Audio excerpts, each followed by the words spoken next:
Two tiny bobcat cubs begged the vet for help, but what she found will break your heart. At first, it looked like a simple rescue, two fragile lives hanging by a thread, but the deeper she looked, the darker it became. These cubs weren't just hurt. They were evidence of something far more sinister. Suddenly, the vet isn't just fighting to save them, she's up against a powerful enemy who will stop at nothing to keep the truth buried. Secrets, lies, and danger close in from every side. What was done to these cubs? And how far will she have to go to protect them and herself? Before we begin, let me know where you're watching from. It turns this little corner of the internet into something bigger, something shared. The storm lashed against the windows of Pine Ridge Veterinary Clinic as Dr. Jessa Lillian Harrow finished updating her last patient file of the evening. Thunder rumbled overhead, and rain pelted the tin roof with the steady drumbeat that usually brought her comfort on late nights like these. She rubbed her tired eyes, the clock on the wall showing 8:30 in the evening. Just a few more notes to complete before heading home. The day had been routine. Vaccinating Mrs. Peterson's new puppies, treating Mr. Gibson's arthritic horse, and checking on Farmer Wilson's pregnant goats. Jessa smiled, thinking of the tiny kicks she felt while examining the mother goat. These were the moments that had drawn her away from her research position in Denver 3 years ago. Here in Pine Ridge, she could make a real difference, one animal at a time. The sudden bang of the clinic's front door flying open made her jump. Thunder cracked again, as if on cue, and the sound of frantic footsteps echoed through the waiting room. "Hello," Jessa called out, rising from her desk. "We're actually closed. But if it's an emergency," a teenage boy burst into her office, soaked to the bone, cradling something against his chest. His dark hair was plastered to his forehead, and his eyes were wide with panic. "Please," he gasped. "You have to help them." In his arms, wrapped in what looked like an old sweatshirt, were two tiny bundles of spotted fur.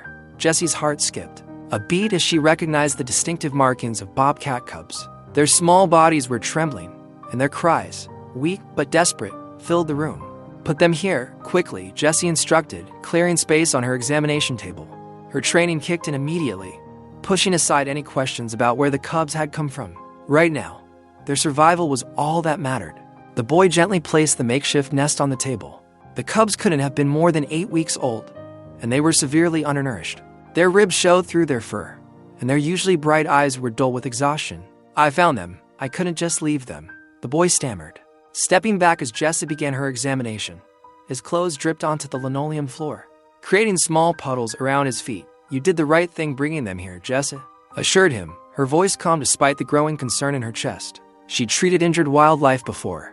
It came with the territory in a small mountain town, like Pine Ridge, but something about these cubs sent warning signals through her experienced mind. As she carefully examined the first cub, her fingers found something that made her stomach turn. Around its neck, partially hidden by fur, was a ring of scarred tissue. It wasn't a natural marking. This was the kind of injury caused by a tight collar or restraint. The second cub bore identical scars. "This isn't right," she muttered, reaching for her blood collection supplies. The cubs were too weak to resist as she drew small samples from each of them. Years of research experience told her to be thorough, to document everything. The boy shifted nervously. "What's wrong with them?" Jessa didn't answer immediately, focused on preparing the blood samples for testing. Her small clinic wasn't equipped for extensive laboratory work, but she had enough equipment to run basic toxicology screens. While the analyzer worked, she continued her examination, photographing the scars and noting every detail. The cubs needed immediate care. She prepared a warming station and mixed a special formula for wildlife rehabilitation. "They're severely dehydrated and malnourished," she explained as she worked. "But these marks around their necks, someone kept them captive. And I'm worried there might be more going on here." The testing machine beeped, and Jessie's fears were confirmed. The blood analysis showed traces of a compound she recognized, a poison often used in illegal wildlife trafficking to sedate animals. During transport, her hands clenched into fist as the implications sank in. These cubs hadn't simply been abandoned or orphaned. They'd been taken, held captive, and subjected to cruel treatment. The thought made her blood boil. In all her years of veterinary work, both in research and private practice, she'd seen her share of animal abuse cases. But this was different. This was calculated, organized cruelty. "I'm going to need you to tell me exactly where you found them," she said to the boy, who had been hovering anxiously nearby. "But first, let's get you dried off and warm. I keep some spare clothes in the back for emergencies." While the boy changed, Jessa focused on stabilizing the cubs. She administered fluids subcutaneously and prepared a warm, secure enclosure in her critical care room. The cubs' cries had softened to weak mewls, their tiny bodies starting to relax as the warmth and hydration took effect. "My name's Tyler," the boy said when he returned, now wearing oversized scrubs. "I was hiking up near Miller's Ridge, you know, where the old logging road ends. I heard them crying from inside this, like, abandoned shed or something. The door was locked, but there was a broken window. I wouldn't normally go in, but," he trailed off, looking at the cubs. "I could hear them suffering." Jessa nodded, understanding completely. "You did the right thing, Tyler. These cubs wouldn't have survived much longer in those conditions." She glanced at the clock. 9:15 now. The storm continued to rage outside, but her night was far from over. "I need to report this. What you found, it's not just abuse. It's likely part of something bigger. Illegal wildlife trafficking is a federal crime." She reached for her phone, then paused, looking at Tyler. "Your parents should know where you are. Do you need to call them?" Tyler shook his head. "My mom's working night shift at the hospital. I left a note saying I was at a friend's house." He hesitated. "Are you going to call the police?" "I have to," Jesse replied gently. "But you're not in any trouble. You saved these cubs' lives." She began dialing the number for the local game warden, someone she'd worked with before on wildlife cases. As she waited for an answer, she watched the cubs in their enclosure, their small chest rising and falling with slightly stronger breaths now. The evidence was clear in her mind: the scars, the poison in their blood, the location where they were found. These cubs were meant for the exotic pet trade, or worse. Someone in or around Pine Ridge was running an illegal wildlife operation, and they just stumbled onto proof. Thunder crashed again outside, and the cubs stirred in their sleep. Jessa placed a hand on their enclosure, making a silent promise. She would not only heal these innocent creatures, but would make sure whoever had hurt them was brought to justice. Her quiet life as a small-town vet was about to become much more complicated. But looking at those tiny faces, she knew it was worth any risk. The game warden's voicemail picked up, and Jessa left a detailed message, keeping her voice low and steady despite the anger and determination building inside her. As she hung up, she turned to Tyler, who was still watching the cubs with worried eyes. "They're going to need round-the-clock care for a while," she said. "Would you like to learn how to help with their rehabilitation, assuming your mom agrees?" "Of course." Tyler's face lit up. "Really? You'd let me help? You've already proven you care about their welfare." Jessa smiled. "Besides, I could use an assistant for the night feeds. These little ones will need attention every 2 hours." As she began showing Tyler how to prepare the special formula and maintain the proper temperature for the cubs, Jesse's mind was already racing ahead. Tomorrow, she would begin gathering evidence, making calls, and pushing for a formal investigation. But tonight, her focus was solely on keeping these 2 precious survivors alive. The storm continued its assault on the little clinic, but inside, warmth and hope were growing stronger by the minute. 2 tiny lives had been saved, but this was just the beginning. Something dark was happening in the forest around Pine Ridge, and Jessie Harrow had unknowingly taken the first step. Toward exposing it all, she gathered her medical supplies, ready to begin the long night of intensive care ahead. The cubs needed her, and she wouldn't let them down. Not now, not ever. As she worked, she could feel the weight of responsibility settling onto her shoulders, not just for these cubs, but for whatever other animals might be suffering at the hands of these criminals. The night stretched ahead, filled with careful monitoring, precise measurements of formula, and gentle encouragement for her tiny patients. Each small improvement, each stronger breath, felt like a victory. By the time the storm began to fade into the distance, Jessie had documented every detail of the cubs' conditions and started a case file that would soon grow thick with evidence. This wasn't the quiet night she'd planned, but as she watched Tyler carefully feeding one of the cubs, under her supervision, she knew she wouldn't have it any other way. Sometimes the most important moments in life came disguised as interruptions to our regular routines. Tonight, 2 scared cubs and a brave teenager had set something in motion that would change everything. Not just for them, but for Jessa, and perhaps the entire town of Pine Ridge. Dr. Lillian Harrow's hands trembled slightly as she worked to stabilize the Bobcat cubs. Their tiny bodies were frail beneath her experienced touch, each rib visible through their dull, matted fur. The examination room was quiet except for the patter of rain against the windows and the occasional whimper from her patients. "These cubs are severely dehydrated," Lillian said softly, preparing in for line. "Can you tell me more about where you found them, Sadie?" The teenager wrapped her arms around herself, her wet clothes still dripping onto the floor. "I was hiking out past Miller's Creek," she said, her voice barely above a whisper. "There's this old logging trail that nobody uses anymore. I found them near some rusty traps. They were just lying there, barely moving. Lillian nodded, keeping her voice gentle despite the anger building inside her. You did the right thing, bringing them here. She carefully inserted the fourth needle into the first cub's leg, securing it with medical tape. Were there any adult bobcats around? Sadie shook her head. No. Nothing. Just those awful traps. Some looked new, though, not rusty like the others. The storm outside intensified, wind howling against the clinic's walls. Lillian moved to examine the second cub more thoroughly, documenting every mark and injury with her camera.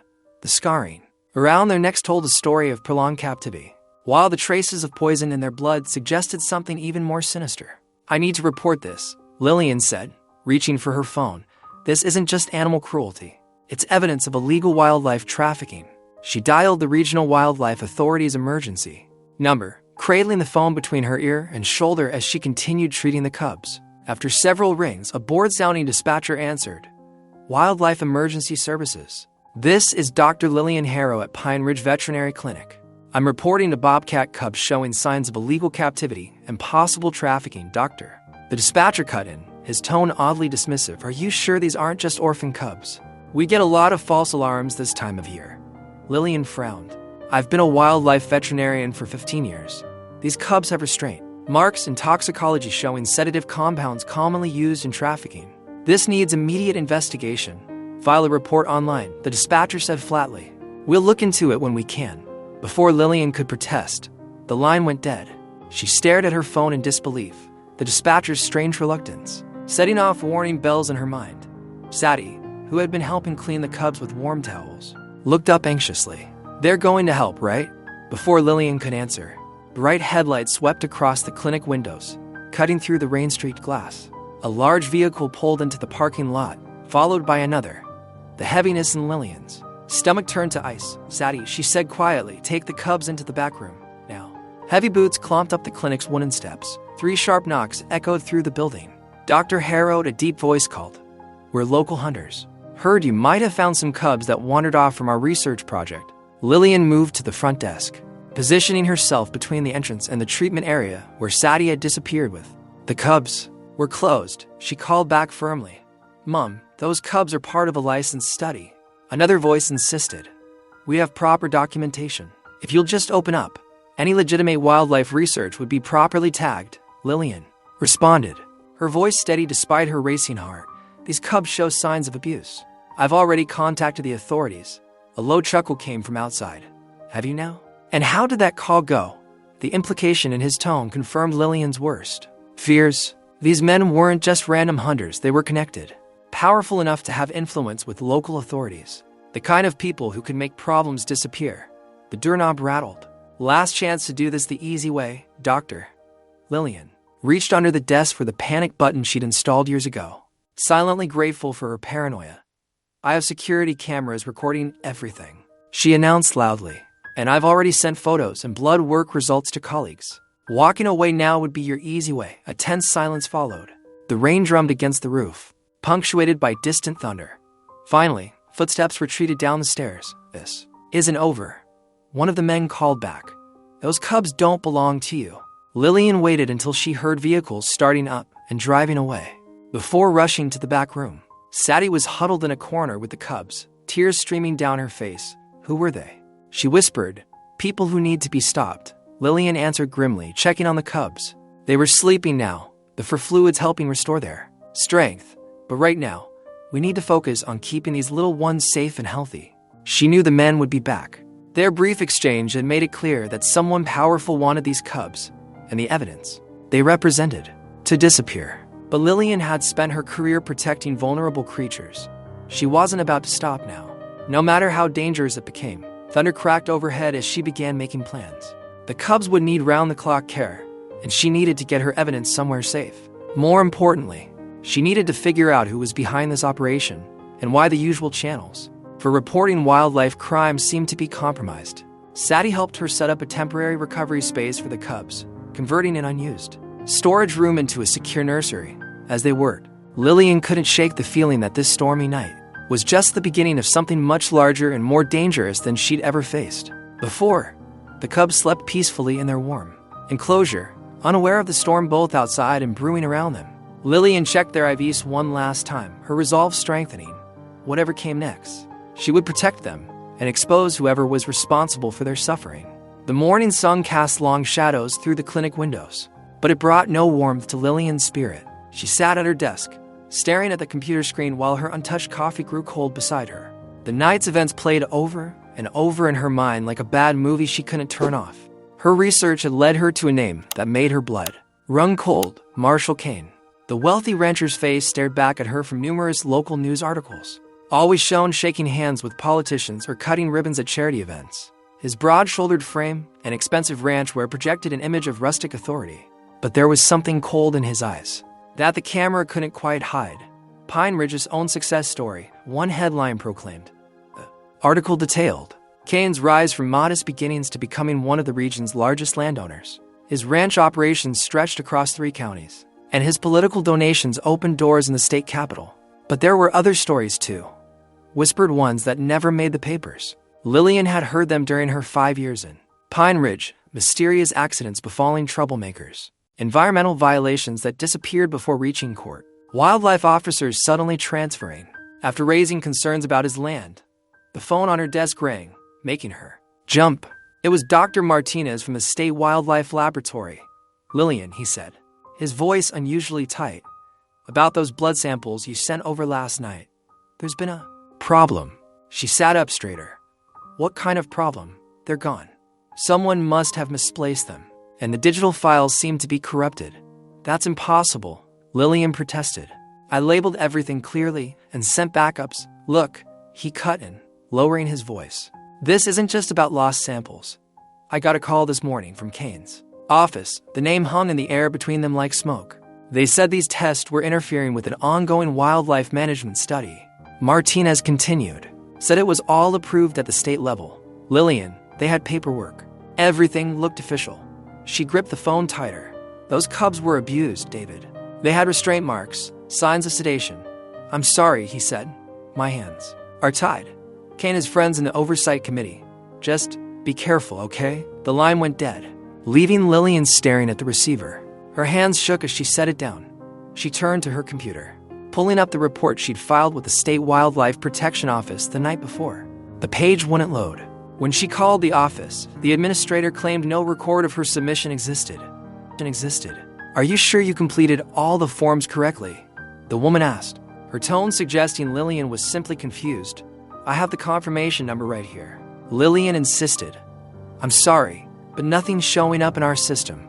You'll need to resubmit." 3 more phone calls yielded similar results. Her evidence was vanishing before her eyes, erased by invisible hands that reached into every office she tried to contact. The cubs whimpered from their enclosure in the back room, drawing her attention.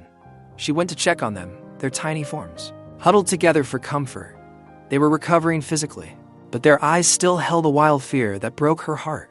A knock at the front door made her freeze. Through the glass, she saw a sleek black SUV parked outside, the kind that screamed government official. A man in an expensive suit stood waiting, his badge already out. "Dr. Harrow?" He called through the door. "State Wildlife Management. We need to discuss your recent activities." Lillian's mind raced. The badge looked real enough, but something felt wrong. The way he stood, the careful neutrality in his voice, it reminded her of the men from last night. She approached the door but didn't open it. "Do you have a warrant? This isn't that kind of visit." "Doctor," he smiled, but it didn't reach his eyes. "Mr. Kane is concerned about an authorized interference with his licensed wildlife program. He'd like to resolve this professionally." The threat was clear beneath the polite words. Kane was sending a message: back off, or else. Lillian's phone buzzed with a text from her colleague at the county animal control office. "Got weird calls about your clinic. People asking questions. Watch your back." She looked at the cubs again, then at the man still waiting outside. The system she'd trusted her whole career, the regulations, the authorities, the protective frameworks, they were all compromised. Kane's influence ran through every channel she might have used for help. The man knocked again, harder this time. "Dr. Harrow, it would be better to handle this quietly." Lillian stepped away from the door, her mind working furiously. She couldn't fight Kane through official channels. He owned them all. But she couldn't let him continue hurting innocent creatures either. There had to be another way, something he couldn't control or silence. She retreated to her office, gathering Every piece of documentation she had about the cubs. Her hands moved quickly, making copies, taking photos, recording every detail. She wouldn't let this evidence disappear too. The knocking continued, more insistent now. Through the window, she saw a second black SUV pull into the parking lot. Her computer dinged with an incoming email. It was from her malpractice insurance company, informing her that her coverage was under review due to concerns about professional conduct. Another piece of Kane's web tightening around her. The morning sun continued to climb, casting shorter shadows now, but Lillian felt the darkness closing in. Kane's power wasn't just money or political connections. It was the ability to make problems disappear, to turn the machinery of justice against those who opposed him. She looked at the cubs again, their tiny bodies testament to the cruelty they'd endured. Whatever Kane was doing, these cubs were just the tip of the iceberg. How many other animals had suffered in his licensed wildlife program?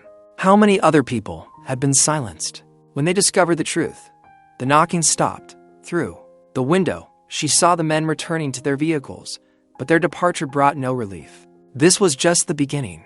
Kane had shown his hand, shown how far his influence reached, and how easily he could make evidence vanish and witnesses back down. Lillian sat at her desk, surrounded by copies of her documentation, and began a plan. She couldn't fight Kane through official channels, but there had to be others who suspected what he was doing. People who had seen things, who had their own pieces of the puzzle. She just had to find them before Kane's influence silenced them too.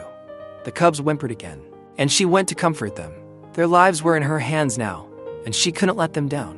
Whatever Kane was hiding, whatever power he wielded, she would find a way to expose the truth. She had to for them, and for all the other victims of his corrupt empire. But first, she needed to survive. Kane had shown he could reach into any official channel, twist any system to his advantage. She would have to be smarter, more careful. Each step would have to be calculated, each move considered from every angle. The morning wore on, and Lillian began making calls, not to authorities this time, but to people she trusted. Each conversation was careful coded, aware that Kane's reach might extend to phone lines and email servers. She was no longer just a veterinarian trying to save two cubs. She was someone who had glimpsed the truth behind Pine Ridge's most powerful man, and that made her dangerous. Kane's message had been clear: back down or face the consequences. But as Lillian watched the cubs sleeping in their enclosure, she knew she couldn't walk away. Whatever the cost, whatever the risk, she had to find a way to expose the truth. The system might be corrupted, but justice would find another path. Lillian's hands trembled as she gathered her courage and dialed the number she hadn't used in months. After 3 rings, a gruff voice answered. Diego's Auto Shop. Diego. It's Jess. Lillian Harrow. There was a pause on the line, followed by the sound of tools being set down. Doc Harrow. Been a while. I need your help, she said, her voice barely above a whisper. It's about Kane. The silence that followed was heavy with understanding. Diego James Martinez had once been Pine Ridge's most dedicated wildlife ranger, before an incident 2 years ago forced him to resign.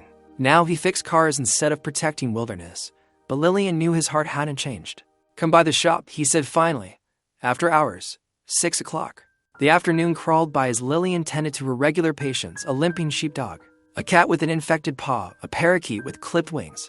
All the while, her mind stayed with the Bobcat cubs in the back room, their future hanging by a thread. At 5:45, she pulled up to Diego's Auto Shop on the outskirts of town. The setting sun painted the weathered building in shades of orange and purple. A familiar teenage figure was already waiting by the door. Sadie, the girl who had brought her the cubs. Diego emerged from the garage, wiping his hands on a rag. The years hadn't been kind to him. His black hair was streaked with gray, and deep lines marked his face. But his eyes still held the same fierce determination Lillian remembered. Inside, he said simply, leading them through the shop to a small office in the back. Once the door was closed, Sadie spoke first. They're going to kill those cubs, aren't they? Just like her voice caught, just like they killed my dad. Lillian's heart clenched. She'd heard about John Cooper's disappearance 6 months ago, officially ruled an accident, but everyone knew he'd been investigating strange happenings on Kane's land. Diego leaned against his desk, arms crossed. Kane's been running illegal breeding operations for years. Exotic animals, endangered species, anything that'll fetch a price on the black market. Your father was getting too close. Sadie. The cubs, Lillian said. They're evidence, aren't they? That's why his men came. To my clinic. Diego nodded. Those marks you found, they're consistent with what I used to see. Kane keeps the animals drugged for transport, uses special collars to control them, but no one's ever been able to prove it. Evidence disappears. Witnesses back down. Investigations get buried. Sadie pulled out her phone, showing them photos she'd taken near the trap site. I found these two. The images showed empty cages, discarded syringes, and torn shipping manifest with partial addresses. There's a sanctuary, Lillian said slowly, in Colorado. They specialize in rehabilitating big cats. If we could get the cubs there. Kane would never let them leave the county, Diego warned. He's got eyes everywhere. Police, Park Service, even some folks at the state level. Then we don't use official channels, Lillian said firmly. We do it ourselves. Diego ran a hand through his hair. It's risky. Kane's men, they don't play nice. I learned that the hard way. My dad died trying to stop him, Sadie said, her young face set with determination. I'm not backing down. Lillian looked between her unlikely allies, a broken ranger, a grieving teenager, and herself. A small-town vet way over her head. But something stronger than fear bound them together. The need to do what was right, no matter the cost. They spent the next hour planning. Diego knew the back roads that could bypass Kane's usual surveillance points. Sadie had mapped the locations of security cameras and guard posts from her own investigations. Lillian contributed her medical knowledge. How to keep the cubs calm during transport. What supplies they need. I've got a friend with a small plane, Diego mentioned. Make supply runs to remote ranches. If we can get the cubs to his airstrip. When, Sadie asked. Tomorrow night, Lillian decided. The longer we wait, the more chances Kane has to find us. I'll prepare the cubs for transport and gather medical supplies. Diego, can you get us a vehicle they won't recognize? He nodded. Got an old delivery van in the shop. I can have it ready. I'll be the lookout, Sadie offered. I know all the spots where Kane's men like to hide. As they finalized their plans, Lillian felt the weight of their decision settling over them. They were choosing to stand against one of the most powerful men in the region. Someone who had already proven he would stop at nothing to protect his interests. But when she thought of those cubs, their trust as they nursed from bottles, their playful tumbles despite their injuries, their desperate need for protection, she knew they had no choice. Some fights chose you, and this one had chosen them. They emerged from Diego's office into the gathering darkness before they parted ways. Diego caught Lillian's arm. You sure about this, Doc? He asked softly. Once we start, there's no going back. Lillian thought of the missing blood samples, the corrupted files, the threatening visits in the night. She thought of John Cooper, who had disappeared trying to expose the truth. She thought of Diego himself, forced to abandon his calling because he dared to challenge Kane's power. I'm sure, she said, these cubs deserve a chance, and maybe we can finally show people who Kane really is. As she drove back to her clinic, Lillian's mind raced with preparations. Medical supplies to gather, records to secure, contingency plans to make. But beneath the practical concerns, a deeper certainty had taken root. Whatever happened tomorrow, she would not let fear of Kane's power stop her from doing what she knew was right. The cubs were curled together in their enclosure when she checked on them one last time. That night, their peaceful breathing and gentle purrs strengthened her resolve. Tomorrow would change everything for them, for her, for everyone who had suffered under Kane's shadow. She only prayed they would all survive to see justice done. Night fell over Pine Ridge like a heavy blanket, bringing with it a tense silence that seemed to hold its breath. At exactly 11:30, Lillian's old pickup truck crept down the clinic's back alley, headlights off. Her heart pounded as she parked behind the building. Checking twice to make sure no one had followed her, Diego emerged from the shadows, his weathered face grim in the dim light. He was driving an unmarked white delivery van, its paint chipped and faded, perfect for staying inconspicuous. Sadie appeared moments later, carrying a backpack full of supplies and wearing dark clothes that helped her blend into the night. Coast is clear, Sadie whispered, keeping watch while Lillian and Diego prepared the transport carriers for the cubs. The young cats were sedated, but still conscious enough to track their movements with wary eyes. Lillian's hands trembled slightly as she checked their vital signs one last time. They're stable enough for transport, she said softly, running a gentle hand over their fur. But we need to be careful. The sedation can't be too heavy, or it could compromise their breathing. Diego nodded, helping her secure the carriers in the van's cargo area. They had padded the space with blankets to minimize jostling. I mapped out the route, he said. We'll take County Road 12 to avoid the main highways, then cut through Miller's Woods to reach the airstrip. Should take about 2 hours if we're not spotted. The plan seemed solid, simple. But as they pulled away from the clinic, Lillian couldn't shake the feeling that something was wrong. The night felt too quiet, too still. They drove in tense silence, Diego at the wheel, Lillian monitoring the cubs, and Sadie scanning the darkness for any sign of pursuit. The van's headlights carved a narrow path through the country roads, illuminating dense forest on either side. They had just passed the old Miller farm when Sadie suddenly stiffened. "Lights," she hissed. "Behind us. Coming fast." Lillian's blood ran cold as she looked in the side mirror. 2 sets of headlights appeared around the bend they had just cleared, gaining ground quickly. Kane's men, Diego growled, pressing the accelerator. The van lurched forward, engine protesting as they picked up speed. The Cubs whimpered in their carriers. Sensing the tension, the pursuing vehicles were closing in, their high beams flooding the van's interior with harsh light. Diego swerved onto a narrow logging road, branches scraping against the van's sides like desperate fingers. "Hold on," he shouted, taking a sharp turn that sent them all grabbing for support. The Cubs yowled in distress, and Lillian scrambled to check on them, her heart in her throat. The chase became a nightmare of screeching tires and snapping branches. Diego's knuckles were white on the steering wheel as he navigated the treacherous path, while their pursuers seemed to know every twist and turn. They were being herded, Lillian realized with growing horror. Kane's men knew these woods better than they did. Suddenly, headlights blazed directly ahead of them. A third vehicle blocking their path, Diego cursed, yanking the wheel hard to avoid a collision. The van tilted precariously, momentum carrying them toward the edge of the road. Time seemed to slow as they tipped past the point of no return. Lillian saw Sadie's terrified face, heard Diego's shout of warning, felt the sickening lurch as the van rolled. The world spun in a chaos of shattering glass and screaming metal. When it finally stopped, they were upside down, seat belts cutting into their chest. The carriers had broken free, sliding toward the front of the van, through the cracked windshield. Lillian could see Kane's men approaching, flashlight beams cutting through the darkness. "The Cubs," she gasped, fighting with her seat belt. "We have to protect them." Diego was already moving, blood trickling from a cut on his forehead. He kicked out what remained of his window, creating an escape route. "Get them out. I'll hold them off." Lillian didn't waste time arguing. She helped Sadie free herself, then scrambled toward the carriers. The Cubs were alive but clearly injured, their frightened cries tearing at her heart. Outside, she heard shouting, and the sound of fist meeting flesh.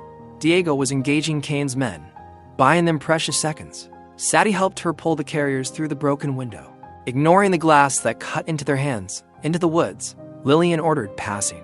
One carrier to Sadie. "Stay low, stay quiet, don't stop for anything." They plunged into the forest just as gunshots rang out, making them both flinch. The darkness swallowed them as they stumbled through undergrowth, branches whipping at their faces. Behind them, engines roared and men shouted, but the sound seemed to come from all directions, disorienting in the pitch-black forest.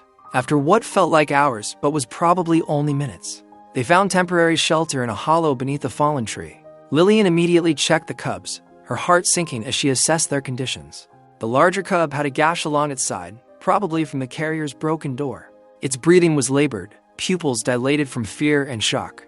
The smaller one seemed less physically injured but was trembling violently, the stress threatening to overwhelm its already weakened system. "How bad?" Sadie whispered, keeping watch while Lillian worked. "Bad enough," Lillian replied grimly, pulling supplies from her emergency kit. They were already weak from what Kane did to them. This trauma could push them over the edge if we don't get them proper care soon. A branch snapped nearby, making them both freeze. Flashlight beams swept through the trees, accompanied by the sound of men calling to each other. They were being hunted. Lillian pulled Sadie closer, shielding both her and the carriers with her body. The Cubs' lives hung by a thread, and now they were trapped in the dark, surrounded by Kane's men. With no clear path to safety, she could only pray that Diego had survived and that somehow they would find a way to save these innocent creatures, who had already suffered so much. The night pressed in around them, full of danger and uncertainty. Every sound could mean discovery. Every moment could be their last. But Lillian held onto hope. It was all they had left, huddled in their makeshift shelter. Lillian worked tirelessly on the injured Cubs. Her medical supplies were limited to what she'd managed to grab during their escape, but she refused to let despair overwhelm her. The larger Cub's wound needed stitches, but she could only clean and bandage it for now. The smaller one's trembling had subsided slightly, but its breathing remained shallow and quick. "They're fighting," she whispered to Sadie, who sat nearby keeping watch. "But they're so weak already. I don't know how much more their bodies can take." Sadie pulled her backpack closer, rummaging through it with shaking hands. "I brought something," she said quietly. "Found it this morning when I was looking for my dad's old compass." She withdrew a worn leather book, its pages yellow with age. It was hidden in the false bottom of his desk drawer. Lillian took the book carefully, using her phone's dim light to examine it. It was a ledger, filled with her father's precise handwriting. As she flipped through the pages, her eyes widened. These are records, she breathed, breeding pairs, birth dates, sale prices. Her voice caught as understanding dawned. Your father was tracking Kane's operation. The ledger detailed years of illegal activity, rare cats bred in captivity, cubs sold to private collectors overseas, precise documentation of Kane's wildlife trafficking empire, the dates, locations, and buyer names created a damning trail of evidence. That's why Kane's so desperate to get these cubs back, Lillian realized, looking at the trembling animals with new understanding. They're not just random victims, they're proof. Proof that he's still running his breeding program. Sadie nodded, tears in her eyes. Dad disappeared right after making these last entries. He must have gotten too close. Lillian's mind raced. As pieces fell into place, the cubs' unusual markings, their young age, the specific toxins in their blood that suggested controlled breeding conditions, rather than wild capture. They weren't just animals that needed saving. They were living evidence that could bring down decades of corruption and cruelty. This changes everything, Lillian said, clutching the ledger. With these records and the cubs as proof, we could expose Kane's entire operation. No wonder he's hunting us so hard. She looked at the injured cubs with renewed determination. We have to keep them alive. They're not just animals anymore. They're the key to stopping all of this. The weight of this revelation settled over them both. What had started as a rescue had become something far larger. A chance to end years of systematic animal abuse and bring a powerful man to justice. The cubs weren't just victims. They were survivors whose very existence could topple an empire built on cruelty. Over the next few days, Lillian, Diego, and Sadie worked methodically to build their case against Kane. They set up wildlife cameras in the dense brush near his compound, carefully hidden in the shadows of pine trees and behind thick shrubs. Lillian's hands trembled as she positioned each one, knowing discovery would mean disaster. These need to catch everything, she whispered to Diego as they concealed the last camera. Every truck, every crate, every person who comes and goes. Diego nodded, his experience as a former ranger proving invaluable as they mapped Kane's supply routes. They documented suspicious midnight deliveries, photographed unmarked vehicles, and tracked the patterns of Kane's men. Each piece of evidence felt like a small victory, but their hope was short-lived. Late one evening, as Lillian checked on the cubs' healing wounds, the sound of approaching vehicles shattered the safe house's peace. Through the window, she saw multiple sets of headlights cutting through the darkness. They found us. Sadie cried out, clutching the ledger to her chest. The truth hit Lillian like a physical blow. They'd been betrayed earlier that day. Diego had reached out to his old colleague from the Ranger Service, hoping for support. Now Kane's men were at their door. Get the cubs, Lillian shouted, but it was too late. The door burst open, wood splintering as armed men poured in. In the chaos, Lillian caught sight of Kane himself, his weathered face twisted in a triumphant smile. Take them, Kane ordered, and his men moved with practiced efficiency. Lillian fought desperately, but strong hands held her back as she watched them grab the carriers containing the cubs. Their frightened cries tore at her heart. No, please, she begged, but her pleas fell on deaf ears. When they were gone, leaving the safe house in shambles, Lillian collapsed to her knees. The empty carriers mocked her failure. She promised to protect those cubs, and now they were back in Kane's cruel hands. The thought of what might happen to them was unbearable. I can't do this anymore, she whispered, tears streaming down her face. I failed them.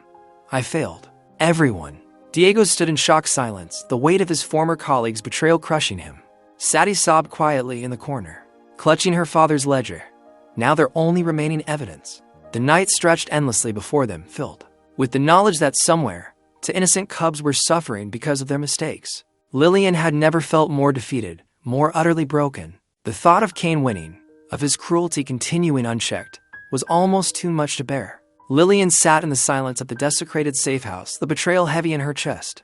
Yet, as the sun began its slow ascent, she felt a shift within. Giving up was not an option. Those cubs depended on her, and Kane's cruelty could not go unchecked. Diego, we have to find where they took them, she declared, her voice firm despite her fear. We won't let this end here. Diego, rubbing tired eyes, gave a determined nod. I have an idea where they might have gone, he said. Kane's got a place in the mountains. Remote, hard to reach. It fits for a holding facility.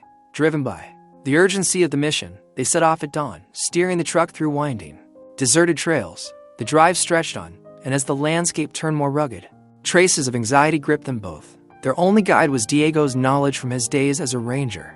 When they finally reached the compound, it was worse than Lillian imagined.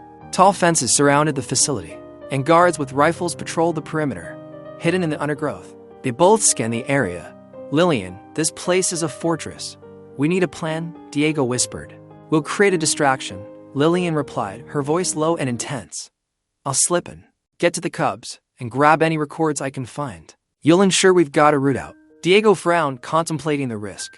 "That's reckless. They're armed, there's no choice." Lillian insisted. "We came this far." They watched the guard patterns, timing their movements. With a nod, Diego moved off to set his distraction. Within moments, the crackling burst of a firework echoed through the compound. Guards rushed towards the noise, leaving sections of the fence unguarded, heart pounding. Lillian slipped through a gap in the wire, keeping to the shadows. Her breathing was shallow, every sound amplified in the tense quiet. She reached the rows of cages, the moonlight highlighting frightened eyes peering out. "Hang on, little ones," she whispered to the Bobcat cubs. They huddled together, trembling but alive.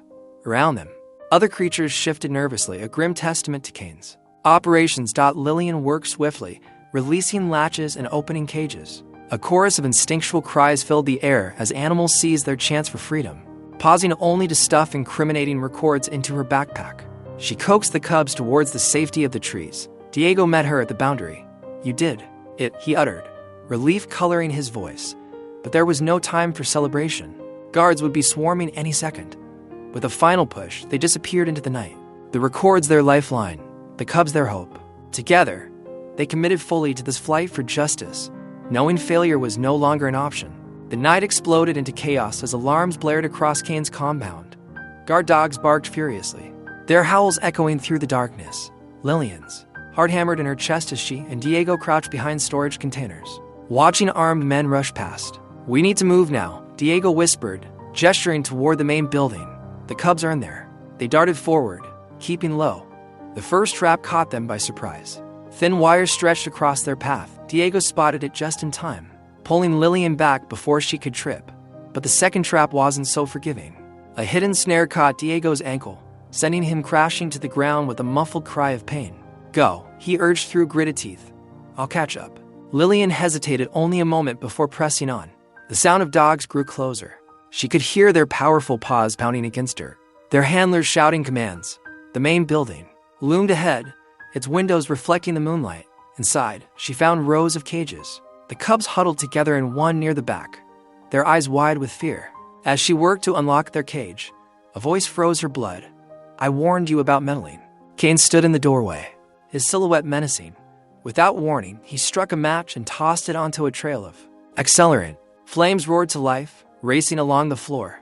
Lillian grabbed the cubs, tucking them close to her chest. Smoke began filling the room as Cain disappeared, leaving them to burn. Through watering eyes, she spotted a filing cabinet. The breeding records. She couldn't leave without them. Coughing, she yanked open drawers, stuffing papers into her jacket. The heat grew intense, and wooden beams crackled ominously overhead. The cubs trembled against her as she searched for an exit. A window burst inward, showering glass. Diego appeared, limping but determined. "This way," he shouted above the roar of flames. Roar of flames. They scrambled through the opening just as the roof began to collapse. Behind them, the compound became an inferno, destroying years of Cain's cruel operation. But the evidence was safe, pressed against Lillian's chest along with the precious cubs they'd fought so hard to save. Through smoke and shadow, they fled into the forest. The sound of sirens wailed in the distance, but Lillian didn't slow down. Her lungs burned. Her muscles screamed, but she kept running. The cubs, remarkably quiet, clung to her. Diego stumbled beside her, his injured leg threatening to give out. With each step, only when they reached their hidden vehicle did they pause to catch their breath. The night sky behind them glowed orange, the compound completely engulfed in flames. But they had done it. The cubs were safe, and the damning evidence would ensure Cain could never hurt another animal again.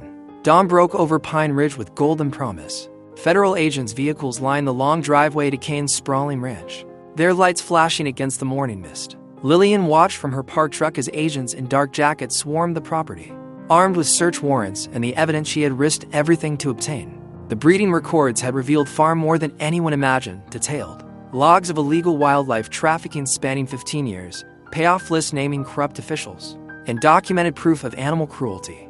That made even hardened investigators shake their heads in disgust. Every carefully preserved paper was another nail in Kane's coffin. Through her windshield, Lillian observed Kane being led out of his mansion. The once powerful rancher looked smaller now, his expensive boots shuffling through the dirt, his wrist bound in steel handcuffs that caught the morning light. His weathered face, usually set in stern authority, now sagged with defeat. As agents guided him toward a waiting vehicle, his eyes met Lillian's. There was no trace of his former arrogance, only the hollow stare of a man whose empire had crumbled. "Never thought I'd see this day," Diego said from the passenger seat, his injured leg propped carefully. His voice carried the weight of years spent watching Kane's influence shield him from consequences. "You did what nobody else could, Lillian." She gripped the steering wheel tighter. Memories of the past weeks flooding back.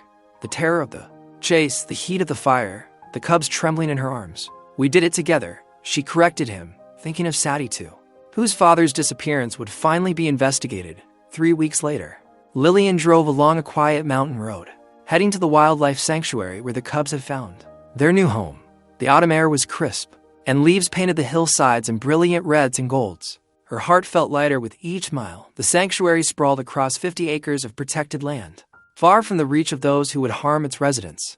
As she parked, a familiar face greeted her, Maria, the sanctuary's head caretaker, whose gentle expertise had helped nurse the cubs back to health. "They're doing wonderfully," Maria said, leading Lillian to their enclosure. "Come see for yourself." The cubs were almost unrecognizable from the frightened, injured creatures she'd first treated in her clinic. Their fur had grown thick and glossy, their wounds healed to faint scars that would eventually disappear beneath new growth. As Lillian approached the fence, they bounded over, chirping and greeting, a sound that brought tears to her eyes. "Look at you both," she whispered, watching them play wrestle in the autumn leaves. Their movements were strong and sure, no trace remaining of the poison that had once weakened them. "You're finally free." Maria touched her shoulder gently. "The federal investigation is going well. I've been following the news." Lillian nodded. Kane's operation went deeper than anyone suspected. They're uncovering connections to international trafficking rings. More arrests are coming. She paused, watching one cub pounce playfully on its sibling. But the best part is knowing no more animals will suffer in his breeding program. Visa helped expose it all. The cubs had moved to the edge of their enclosure, watching her with bright, curious eyes. They were still young, but growing stronger every day. Soon they would be ready for a larger habitat, where they could develop the skills they'd need for eventual release into the wild. "You know," Maria said thoughtfully, "sometimes it takes just one person willing to stand up, to face down something wrong, no matter the cost. You could have looked the other way when those cubs came to your clinic." Lillian thought about that night. How different everything might have been if she'd chosen the easier path. The memory of their frightened eyes, the scars around their necks. She knew she could never have abandoned them. "I'm just a small-town vet," she said quietly. But seeing them now, knowing they'll have the life they deserve, she smiled, watching the cubs chase each other through piles of fallen leaves. "It reminds me why I became a vet in the first place. Every animal deserves a chance at freedom, at life." The cubs settled down for an afternoon nap, curled together in a patch of sunlight. Their peaceful contentment struck a chord deep in Lillian's heart. She had changed their lives, yes, but they had changed her too. Standing up to Kane had awakened something in her, a fierce determination to protect those who couldn't protect themselves no matter the odds. As she prepared to leave, she took one last look at the sleeping cubs. They represented not just a victory over corruption, but a reminder that one person's courage could ripple out, creating change far beyond what seemed possible. She wasn't just a local vet anymore. She was a protector, a voice for the voiceless, and she would carry that knowledge with her always. If tonight's story sat quietly in your heart, subscribe and send it to someone who might need the same comfort.